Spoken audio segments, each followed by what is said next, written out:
Hello everyone, my name is Spencer Walsh. Welcome to today's show. On the show, we are catching you up with all of the latest from the Israeli genocide as Israel tells the U.S. Lebanon invasion will be imminent. Now we're hearing an Iranian attack may be imminent as well. We'll tell you what you need to know about that. Also, how Israeli spies penetrated Hezbollah ranks to kill their top leader Hassan Nasrallah over the weekend. We will give you all of the details on that, because the FT has a pretty solid article out about it, so thought might not go through it and put it into perspective, essentially what it means for Hezbollah at this point that their top leader now has been killed after a real week of losses in terms of a lot of intelligence penetration. Also, U.S. officials say they don't want a war, but Politico is reporting that they have kind of gone over the heads of a lot of U.S. intelligence officials, some top Biden officials, and signed off on this war with Israel. What a surprise. Also, all of the latest updates coming in. We'll take a look at some of the polls, Kamala Harris, Donald Trump, how they are going, and what to watch for in the Vance Waltz VP debate, which is tonight. So we'll have a full preview for that out, probably for 5-6 hours before it comes completely irrelevant.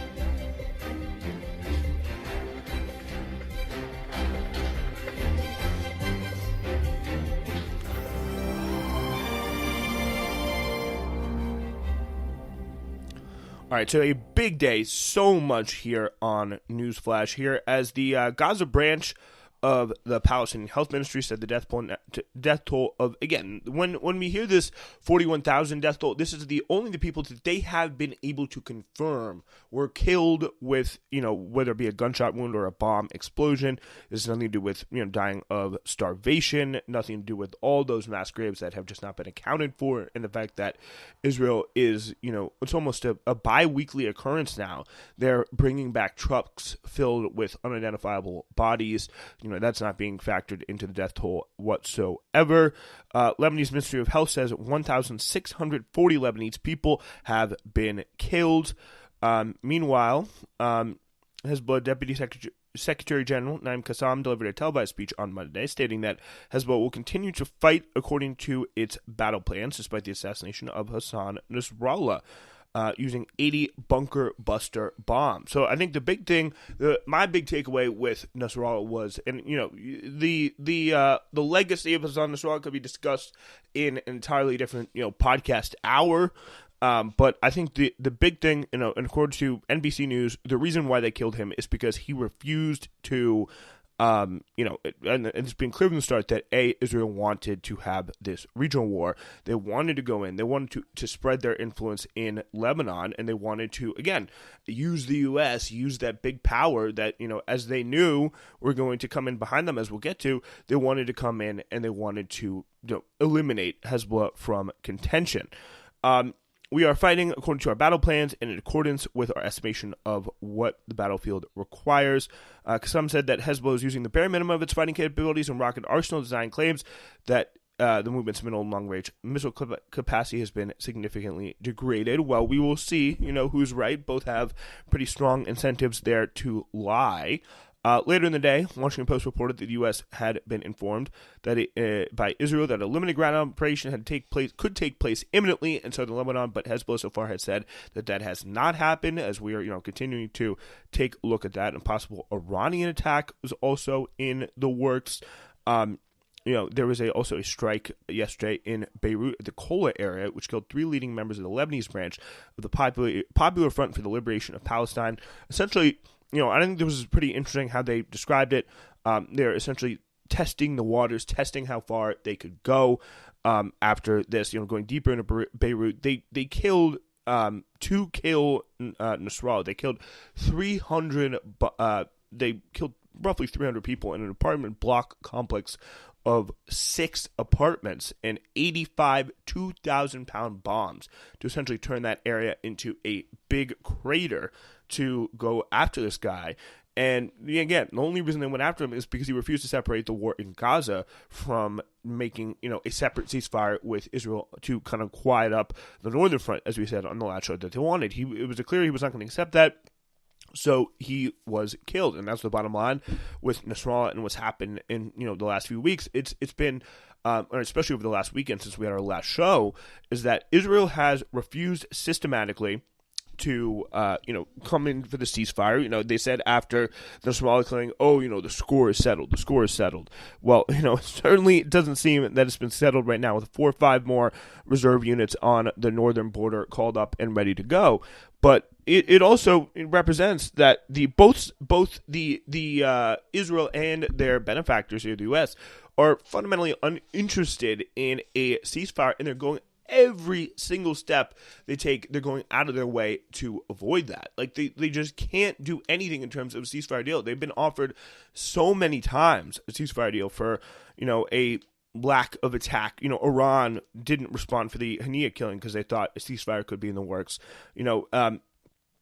The Hezbollah, their entire conditions at this time have been, we will stop bombing the northern front if you stop committing genocide in Gaza. And they have completely refused to do that. So this is the essentially attempt, the U.S.-backed attempt of Israel to push U.S. and Lebanon into a regional war because they want to continue to commit this genocide in exactly the way that they choose to do it, and nobody should, or will be able to stop them in their mind. And that's, that is what they are trying to do. This is not, that is the simple motive, to make their genocide in Gaza easier, and the U.S. standing there backing them every single step of the way. So, very interesting article now we want to go to in the Financial Times. It essentially explains how it was done, how this assassination was carried out.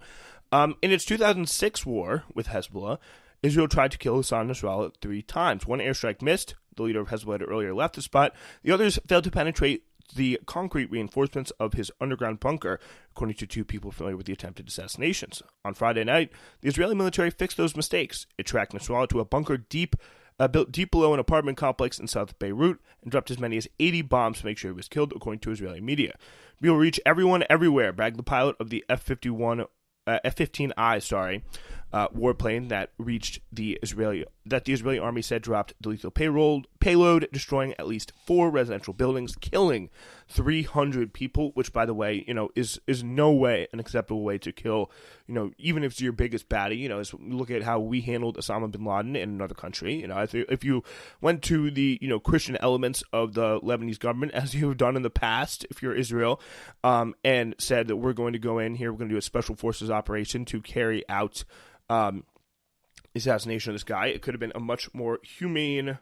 And now we are seeing Israel's military says missiles launched from Iran towards Israel a short while ago, according to a breaking news alert that I just got. But we'll come to that in just a moment here as I'm recording this on Tuesday. It is a very fluid situation, but we have to build our way up to that part of the story.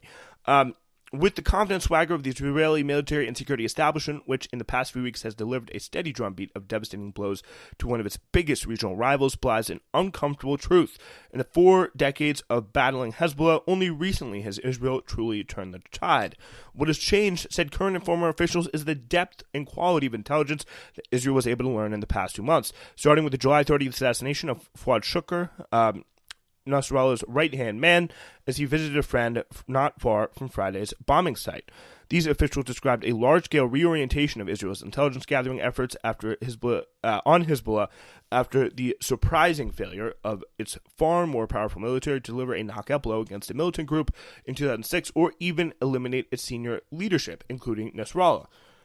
For the next 2 decades, Israel's sophisticated intelligence unit, Signals Intelligence Unit specifically, Unit 8200, and its military intelligence directorate called Amman, mined vast amounts of data to map out the fast-growing militia in Israel's northern area, which is kind of funny how they see southern Lebanon as their kind of northern Israel, as we've seen members of the government specifically come out and say that. Miri Eisen, a former senior intelligence officer, said that said that required a fundamental shift in how Israel viewed Hezbollah, a Lebanese guerrilla group that had sapped Israel's will and endurance in the quagmire of its 18-year-long occupation in South Lebanon.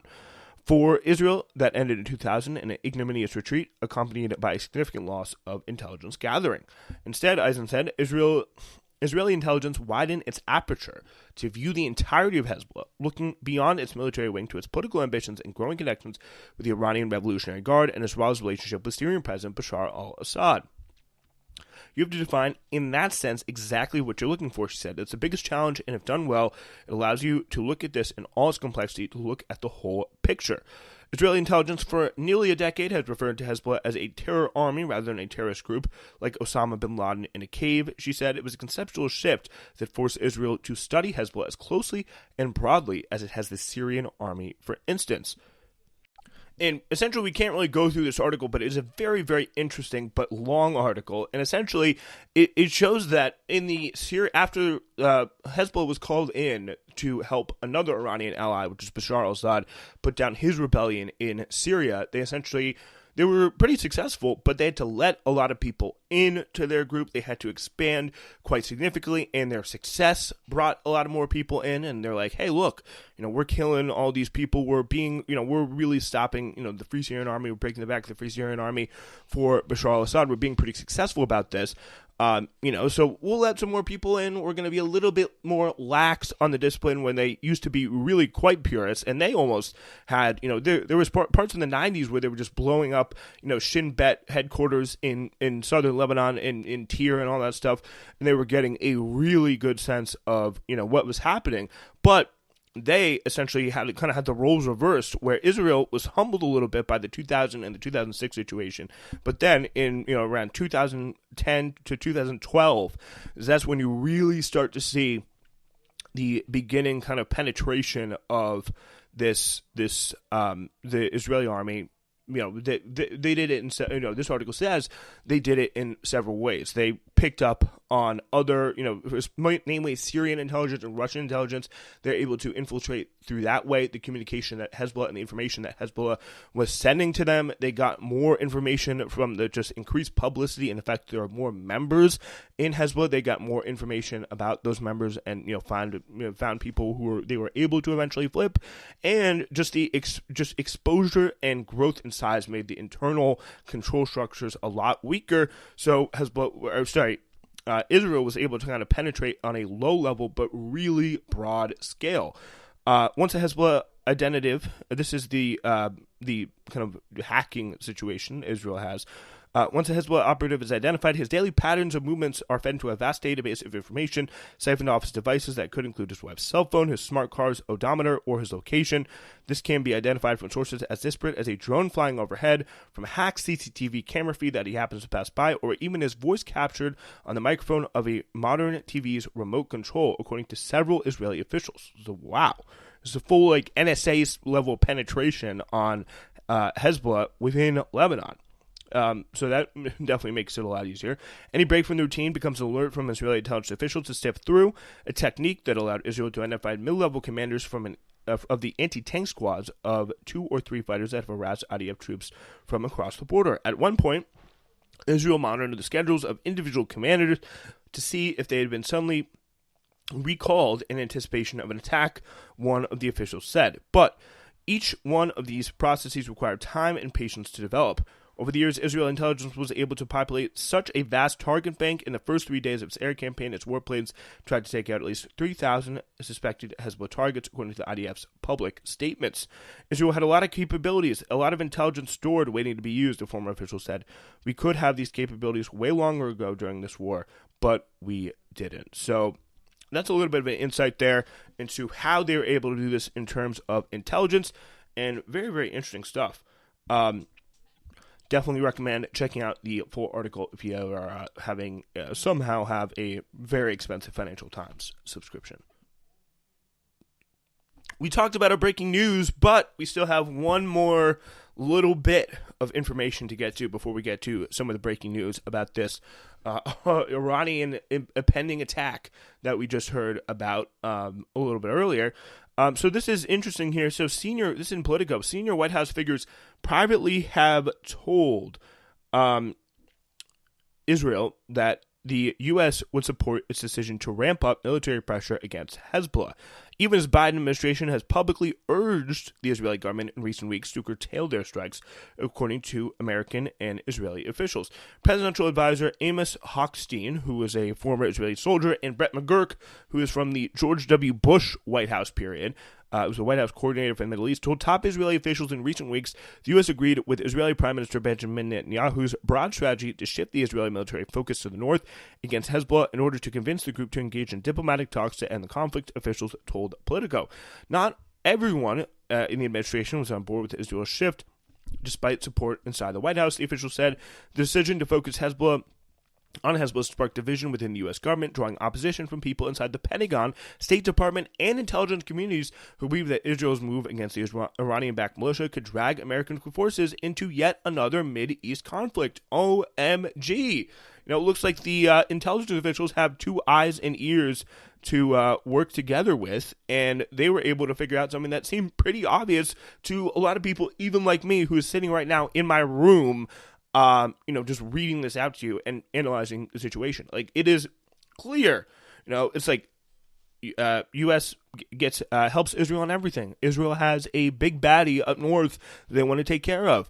Would they try and get help from the U.S.? Yes, of course they will. And it's just like, you have to wonder at this point, people in the top of the U.S. government just are genuinely more concerned and more sympathetic with Israeli interests than they are with the immediate interests of the U.S. And there's no other conclusion that you can come to from Amos Hochstein there and Brett McGurk, who are trying to, I'm sure they think it would be in U.S. interest as well to take out Hezbollah, but they are thinking very, on the top about the, how can we help Israel do essentially whatever it wants in the region, let the bodies pile high, and, I guess mostly importantly for their sakes, get U.S. troops involved in it, which is very, very possible. We're now seeing Iran literally launching missiles towards Israel as I'm speaking at the moment, and we'll get to all that in a moment. But with this situation, it's so, like, this is what happens when you have an invalid in charge of the White House who has no vision and no grip on what's happening day to day for longer than a few hours every day. It's like you can have people so easily going over your head. You can have people so easily, essentially, doing things without your knowledge or without your control. I mean, maybe it is well with it. Maybe Biden's supporting it. Maybe Biden's perfectly fine with it, and which would be another thing. But it is really, really telling here, and you can see it permeating from top to bottom how little control Joe Biden seems to have on the proceedings. It's like, would you support this if he was in control? I don't know, but it really is incredible. These two here are running foreign policy, and this is not even like, even if you're just Israel, Palestine, whatever, this is two people that you don't know anything about who could very well get the United States into the next large-scale Middle East war, which, who knows where it could go from there. It's very easy to draw an escalation ladder that leads to, World War III and a nuclear exchange. So it's like, that is what we're dealing with. That is what is at play. So, that is really, really remarkable stuff. In mid-September calls and meetings, Israeli officials outlined broadly that their military was preparing to make the shift. They didn't offer details, but Hochstein and McGurk related to their Israeli counterparts, while they still urged a cautious approach. Timing was likely opportune for such a move, especially as Hezbollah has been significantly degraded in the months prior. U.S. officials apparently knew little exactly of what Hezbollah had been planning, but they urged caution. They warned that if Israel went too far, it could risk escalating the situation into an all-out regional war, but they also stressed that it was the only way to end conflict was through a negotiated diplomatic agreement. So officials in the intelligence community, in briefings and talks with members of Congress last week, said they were increasingly worried about the potential for direct confrontation between Israel and Hezbollah. Similar conversations were occurring within the State Department, where officials were concerned about the mounting civilian death toll in Lebanon. Behind the scenes, though, Hochstein, McGurk, and other top U.S. national security officials are describing Israel's Lebanon operations as a history-defining moment, one that will shape Middle East for the better for years to come. So that is that is a disturbing situation, and it just seems to be one of those things that you can look back on in 4 or 5 years from now and look at that quote as one of the real examples of the heights of delusion within American power and within the American government at the moment, because it's just like, geez, like you thought this would be a good idea, you thought this would go over well, and just these such hubris, the will of the American, it's hard to say what priority they have first in their minds, but I think they genuinely think that Israel reigning over the Middle East is within their reach, and it's a good thing, and even if U.S. troops have to die for it, it is something that we will consider and we will make happen, and we will push all the buttons knowingly to make happen, come hell or high water, because we're just that arrogant, we're just that confident, and we think we're going to win. So this morning, let's get you kind of up to date. We have had essentially Israel said that they begin their, small, limited, super, totally not an invasion into Lebanon. Hezbollah said they have people out there ready to, begin face-to-face confrontation, and they had not seen anybody yet. That either means that they didn't cross the border, or maybe, Israeli troops snuck past them. You never know. Time will tell on that, but it definitely seems that they have a intent, and that, again, as we talked about, the U.S. has signed off to go into the border in these kind of limited operations. They are, that is definitely something the U.S. and Israel said they at least have the intent to do. Hezbollah saying it hasn't happened yet, but, we will see on that. Then, just before we literally started recording, we had the U.S. come out and say, we have indications that Iran is planning to launch an attack, which seems that they now have. So this is, we'll go kind of on, Al Jazeera has, live update feed that's normally, among the best. So we will go to that. And yeah, so this is, U.S. President Joe Biden has weighed in, saying the United States is prepared to help Israel defend itself from Iranian missile attacks to help protect the American military in the region. We will look it up. But this is similar to just coming in 1 minute ago. Very similar to possible explosions in the distance over Amman. It does not seem if they're being shot down as they were in the Iranian attack in April as much. But this is Niels Adler coming from Amman, in Jordan's capital. Night sky lit up as what appeared to be missiles streaked across it. People gathered outside to watch as an air raid alert came over the loudspeakers. There were several thuds and explosions in the distance, followed by some flashes of light. Don't know if they're hitting their targets within Israel or being shot down by Jordanian/U.S. forces, as they were last time. The Islamic Revolutionary Guard Corps will be publishing a statement soon, apparently, so as of 3 minutes ago, as non-stop missiles have been seen from the West Bank. Reporting from Ramallah, Palestinian journalist Mohammed Kari says that dozens of projectiles are seen heading towards Jerusalem and Israel. The missiles are going almost nonstop. The sirens are going off. Until this moment, they can be heard over large areas in Israel, Kari told Al Jazeera Arabic. As we reported, Israeli army says missiles were launched from into Israel from Iran. The air defense system is fully operational, detecting and intercepting threats wherever it's needed, even at these moments, Israel Army spokesperson Daniel Hagari said. Since we are dealing with different types of threats, it's possible that these alerts will operate in large areas. There's no confirmation yet on where the missiles are coming from, but they're hitting at this point. It's going to be very, very interesting to see, and very, very interesting to follow. That is a very much breaking story that we will cover on our, I'm sure, much more detail on our next episode. Those are the big updates now.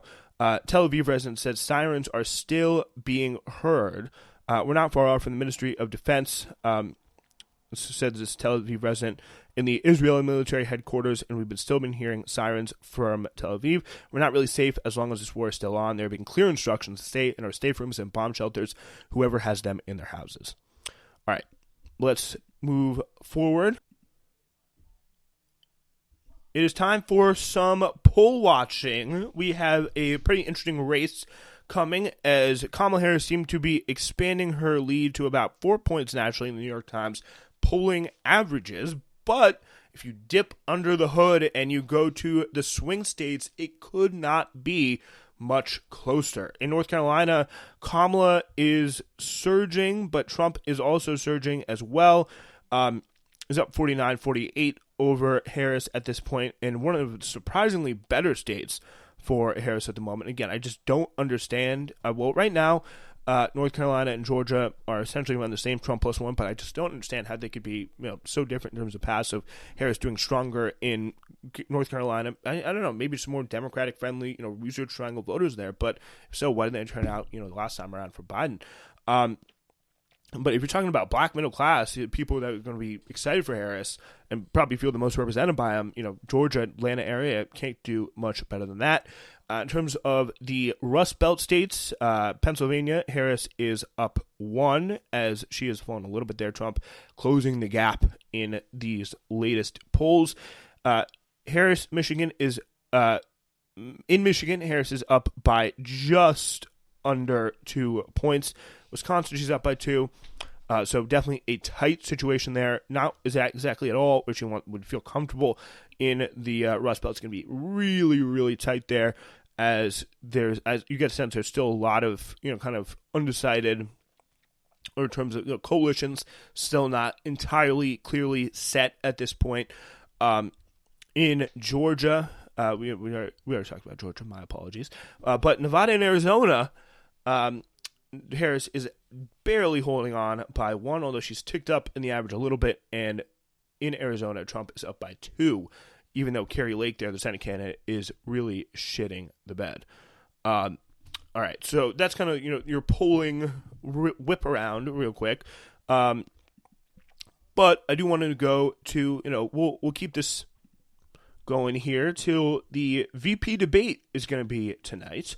The vice presidential debate between Senator J.D. Vance of Ohio and Governor Tim Walz of Minnesota may not have had the sizzle of last month's confrontation between former President Donald J. Trump and Vice President Kamala Harris, but as the last scheduled debate on the 2024 calendar, it could still alter the race.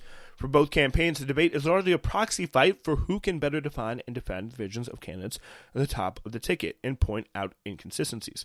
Walz, 60, and Vance, 40, have already exchanged award words from afar, with the governor selected after his effective branding of Vance and the Republican ticket as weird.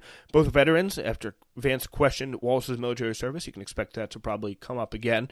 And, this is going to be probably, coming up again in this debate hosted tonight by CBS News. The two candidates will be standing, and unlike the presidential showdown, no microphones will be muted, raising the possibility of lively exchanges and of insults as well. To start, and this is a kind of a great point here by the New York Times with the analysis. Which persona will dominate, folksy or cutting? To start, Mr. Vance and Walz are both proven debaters and quick-witted communicators. One of the things that helped elevate Walz onto the national ticket was his disarming way of speaking, both in national cable television appearances and in private interactions with Kamala Harris. Ever since, the Harris campaign is leading into his Midwestern dad persona, with the vice president introducing him as Coach Walz and talking up his time as a high school football coach. The debate will be Walz's best opportunity to show that side of him beyond the scripted moments on the Democratic convention stage and carefully edited campaign videos, like one of him taking viewers under the hood of his 1979 International Harvester Scout. Vance engages in more interviews than anyone on either ticket and has happily clashed with the mainstream press on TV news shows and in person. He's emerged from an ultra-online, aggressively combative version of conservatism that can come off as harsh and off-putting to a broader, more mainstream audience. And, the big thing, this debate will go well for him if he, again, stays normal, just doesn't disavows a lot of his weird comments in the past, and Tim Walz is going to be unable to define him as weird, and he stays on the stuff that actually hurts the Harris Walz administration. The fact that they haven't really done any interviews, the flip flopping on the policy, could, I don't know, maybe probably expect to hit him on the border a fair bit. Although, this is obviously not something that I would, personally approve of, maybe go back to some of the Springfield stuff.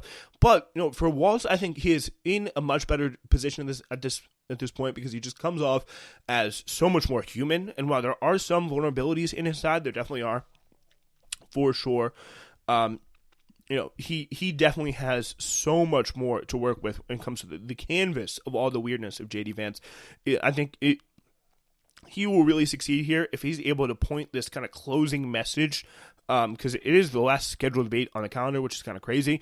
But it's to essentially make this closing message of, J.D. Vance is representative of everything you hate about the Republican Party. He's a weird guy. He's extreme. He doesn't like, very important members of our society, like, grandmothers, childless cat ladies, all that stuff. He is the human embodiment of Project 2025. This is who Donald Trump is setting up to, play a major role in this administration. This is the direction that he wants to go in. Look at me. I'm a normal guy. I have my tractor. I'm a football coach. Kamala Harris is much more normal. She's going to take the country in a normal direction, even if you don't agree with her. Vote for me and don't vote for normalcy. Don't vote for weirdness. And if he's able to drive that home, I think that could be a very effective message in the campaign. I wouldn't be surprised if this audience is a little bit higher, because people have seen so little from the candidates, and people, especially with Tim Walz, J.D. Vance, I think is probably a little bit better known at this point, but people are going to want to know who J.D. Vance is, especially who Tim Walz is. And Tim Walz, I think he says, "Oh, I'm a bad debater. I'm very nervous on stage. Oh shucks." But I think he just comes, if he just remembers and just stay human, stay who you are. I think he's going to be looking and coming off quite a lot better than J.D. Vance, who is just somebody who is much more just abnormal naturally. It's like you can't hide who you are. And J.D. Vance is much more comfortable on the message board posts and maybe on some, kind of online TV interviews than trying to relate to the average person and, convince yourself that, you're convince them that your policy program and your just personality in general is normal in and of itself. All right, really amazing that we got through, 6 stories today in under 33 minutes. Thank you so much for sticking with us today. Hope you enjoyed the show. And if you did, please consider joining our Supporters Club for ad-free and bonus content. Thank you so much. We're back Thursday. We're switching up Tuesday, Thursday, Sunday schedule now. So we'll fit in a weekend show some way. But Tuesday, Thursday are going to be our main days. So thank you so much. We'll be back on Thursday.